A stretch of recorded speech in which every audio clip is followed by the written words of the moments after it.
bring up our casters. You there? We are. Thank you very much, Eterna, and of course to Leo again. I'm Naisu, and I'm joined on desk here with Mirko, and we're heading on into Group B now. Last group, of course, to get through the group stage. How we feeling, Mirko, about the lineups? I'm feeling good about the lineups, you know. I definitely got to clarify some things here. You know, Liam and Jonathan Green mentioned earlier that, you know, the Juicin has been doing real good. Zucin? Yeah, the Juicin, according to Naisu.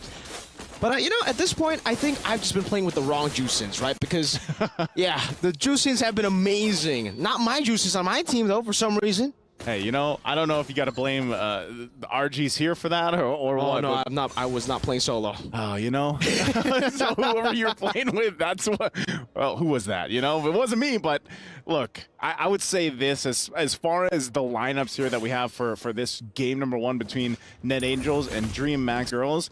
This is a lineup that we don't typically see often. I mean, Nana from Cassie is here, and you know, you see this pop up once in a while, but it's really for certain lineups. This one can work though, because if you think about it, you've got a great setup potential with this. You play down into the Zaman Force, the Z Force, you drop down the Blitz. Whoa, oh, early aggression already from Vanilla. By the way, Vanilla from Indonesia, an import. I'm surprised with this. I was actually, when I saw that, I was like, man, how did they end up even getting Vanilla, you know, to compete for this? But great to see from Net Angels bring in some import as well. It's really, really cool, definitely, right, to see an Indonesian player playing for Net Angels here from Myanmar. So technically, this is the first time I think that Myanmar has like an import going on for them, right? Because even for the men's team, we don't really see imports from the Myanmar region. So really, really cool to see that already. Net Angels in the early game, though. You can see that aggression. Vanilla definitely has that signature Indonesian aggression as the Roger in this game. And it seems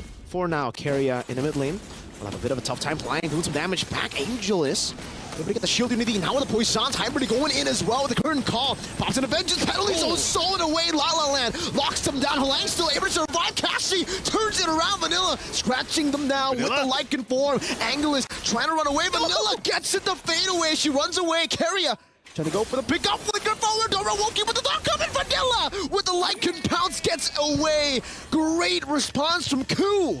Hey, that import's looking pretty good right now, right? What a play. What a just a showcase of the mechanical skills here from Vanilla, as we were talking about. But the team, too, I mean, even from Koo, able to get that knock up there with that jump to keep her alive, basically, and help play that out. We're going to take a look at the STC replay. Look at this. This is masterful. Great setup, though, also, you know, from a DMG. But, man, Vanilla goes in. It's 1 versus 2 here. Cassie's like, I'm gonna go back, never mind, we're going. And then Keria jumps in under the turret, but look at that. That little knock-up was enough to buy some time to go ahead and cap on it. You could see the reaction there from Keria. Now Turtle, though, for the taking. Good Menace Fury by Koo, now with the penalty zone from Lang as well, locking him down for the boomerang to do so much damage. Angelus will just be taken out. And now it's Cassie who gets traded back. Good vengeance there from Hybrid, going for the chase on the Vanilla, who's on the Lycan form. Good disengage again from Koo. Lycan pounce ready up. Dora Wolf King canceling it out. La La Land trying to go for it. Halang, one more swing. Oh, Hybrid gets out with the dash in time. Oh, man. I got to give it up to Koo again. Time and time again, she's there.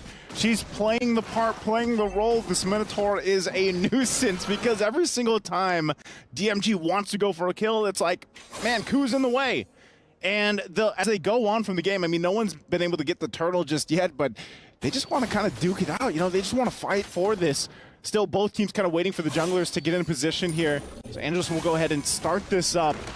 She's got the Molten Essence, too. Gonna help damage the turtle just a little bit. You know, very minuscule for now. But still, kind of pushing and pulling between the turtle pit.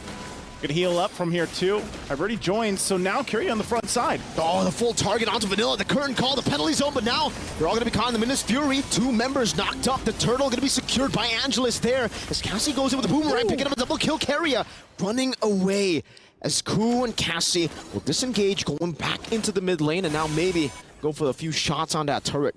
Gotta respect that damage. You know, you don't see Nana often, but when she does come through, the damage potential is quite surprising this early on even. You know, now the fact that Cassie's got 3 kills in her hands, she's going to scale it pretty well. Starlium Scythe also being picked up here by Sakoshi.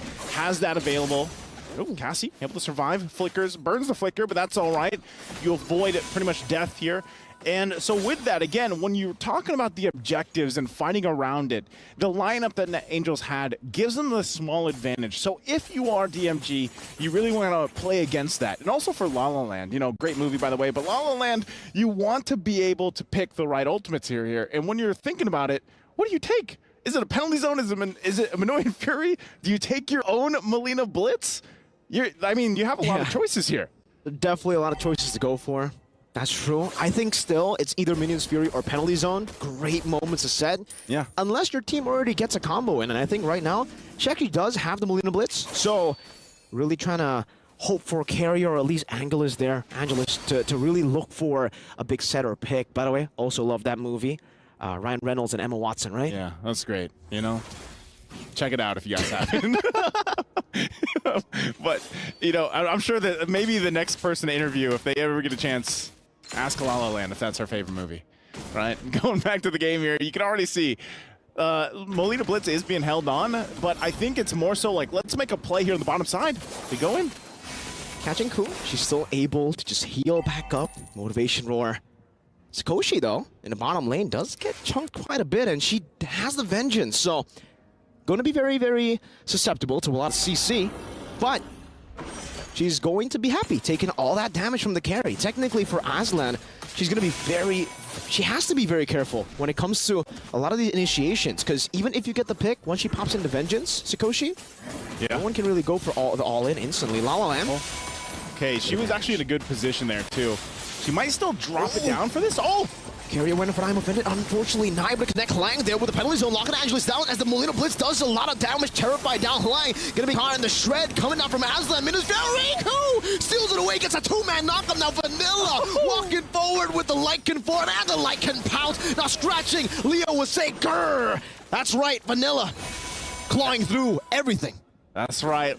Leo would say grrr. And Ku, man, talk about a performance on this Minotaur. They're still going to battle it out here in the mid lane, pushing them back a little bit further, but already the objective secured from Net Angels.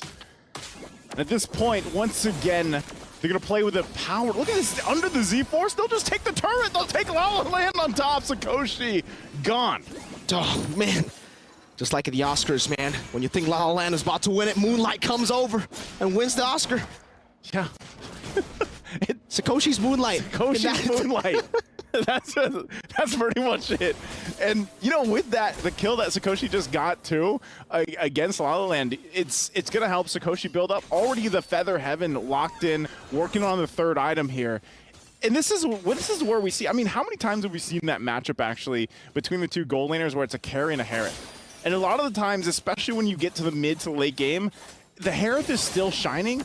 But if carry can actually survive, we're talking about positioning, because if you're talking about range or position-wise, carry's got to do a lot more work. You know, for the Harith, you just drop down the Zaman Force, you bob and weave through it with a sync vision, and you're popping off, you know, at that point. Especially when there's not a lot of, like, lockdown CC. There isn't. Oh, hold on, top side. Wow, great escape still. Even though there's some damage down there, that's a 3-man knockup straight into the Zaman Force, like you mentioned, popping the Vengeance and Vanilla. Now with the Lycan pounce onto Aslan under the turret. Goes back to gun form, goes on to La La Land. Oh no, she's trying to go for it, she's trying to survive, but Sakoshi again. Moonlight strikes again. Moonlight strikes again. La La Land has to dance, but unfortunately will not be able to move on from that position under the turret. Turret secured as well. Man, Vanilla, super impressive, of course. And they're going to take a look at the STC replay. This was a great choice to try to set things up, but time and time again, Ku on point with the Minoan's Fury, and then the cleanup crew comes in, Vanilla and Sakoshi. Gonna miss a couple shots, but then it cleans it up anyway. Exactly what they need, plus the objective is secured. You know, so I was talking about that. The scaling potential with this Harith is going to be at a crucial point already. We had the 2 items already locked in. Now with that whole interaction, you know, you're much better in a position now for the objective once it comes up here. And, you know, the Lord's already up. Endless Battle also picked up here. It looks like the Holy Crystal is going to be worked on. Usually we see it picked up, what, before the 11-minute mark, I would say, and you're on to a good position already. And it looks like she's going to do just that. So Lord's up. They're going to start it out. Looks like Vanilla's going to go ahead and pull up Lord for DreamMax. How are they going to do this? How are they going to approach this? You're going to force it in. It's already a quarter of the health. It does go through a reset. Oh, but Carriad really trying to struggling here, trying to find an opening. It might be all up to her, because Angelus also kind of waits in the backside just to get the information. But look at Halang, the threat alone for herself. That might just be a free Lord. Whoa, Hybrid trying to go for the steal. It's very tough to do that on a CC. And you can see it, you know, Hybrid got to pay the price there. Also using a Vengeance, by the way. I felt like she thought she was more tanky.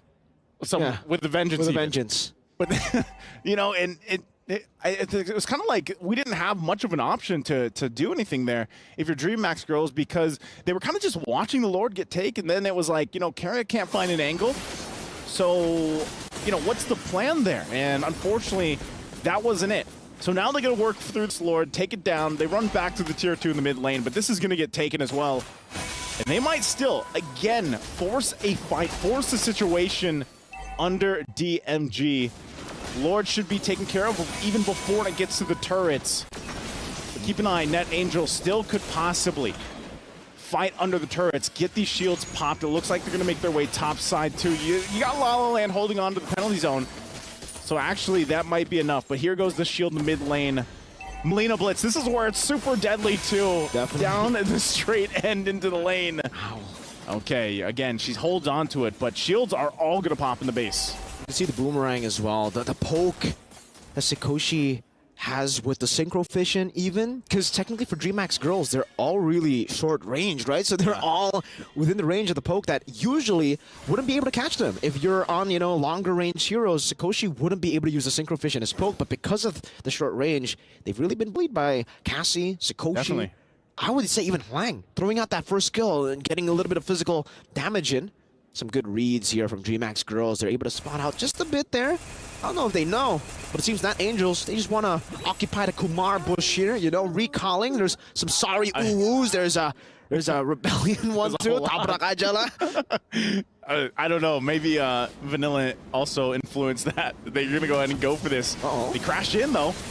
Vanilla running back to the team right now, gets certified down. That's a good penalty zone and the curtain call, but now it's another penalty zone coming in from Hlang, and that's Sikoshi with the Zaman Force going back and forth. La La Land still able to dash out of the synchro fission, flickers out too. Meanwhile, Vanilla somehow still surviving, despite her being the first target that DreamMax Girls went for. Hybrid, she wants to go for a trade. Oh no, Vanilla goes in for the clear, onto the wave, now goes in for the chase. Hybrid, can you run away? No Vengeance. Now knocked up by the Minotaur, gunned down and scratched down by the Lycan. Is this a tank, Roger? Like, what is going on here? She got crashed in and still managed to be okay enough. She's not. She's damaged, of course. She's only got that War Axe too, but man, talk about just items locked in across the board for Net Angels. Well on their way at 10,000 gold ahead from DMG. And you see that even when DMG tries to make a play, they try to set something up, try to get anything that they can. Ultimately, they can't because they're outgunned, they're out-itemed. You know, and at this point, we're talking about they don't have any space to move around with. They have no turrets down. This objective goes in the hands easily of Net Angels. So DMG, you know, we've seen this before in the past, you know, where teams are behind and they have 10,000 gold to work against. And really, when you have to kind of break it down, like how do they stay in this? How could they possibly turn the tables here against Net Angels and what they've been able to do? And also with the idea that they're going to get forced to fight even under the turrets. It's more so of survive the best you can in your base, hope that you withstand the push from this Lord, and then slowly turn things around. These kills also have to go to Aslan. But now Lord already on top side. They're going to have to defend against it. Keep an eye also on Halang. Flickers aren't available just yet. Turret's going to go down though. Good Lord charge there with the enhanced Lord. Taking one, taking two at the bottom lane. Vanilla doing a whole lot of work there. 2, 3 base turrets now taken down. They're looking for the end game. Carrier really needs to go for a big play. Melina Blitz stolen away. Aslan can be able to pop or get out. Minisfield revive, man! Knocked up in the air for the synchro fission to wrap things up. Net Angels secure an amazing victory. I don't know who I would pick for MVP here, man. Koo's Fury. That's pretty much what it was. How many times did she get that set up? How many times did she enable the lineup here from Net Angels? And even Vanilla, down to the micro level, the skills that she showcased in this game one, absolutely phenomenal here. Showing already a massive win under the 15-minute mark too. Very impressive, very fast-paced as well. Personally, I would definitely give it to Koo. Right? I mean, Yeah. all the saves in the early game to that final set. That was beautiful. That final set was, I think if you're a Minotaur player, that is the dream moment. Yeah, that is definitely, and I'm sure our experts will have a lot to say about this. Boys, why don't you break this one down? Thank you so much, Nice. Thank you so much.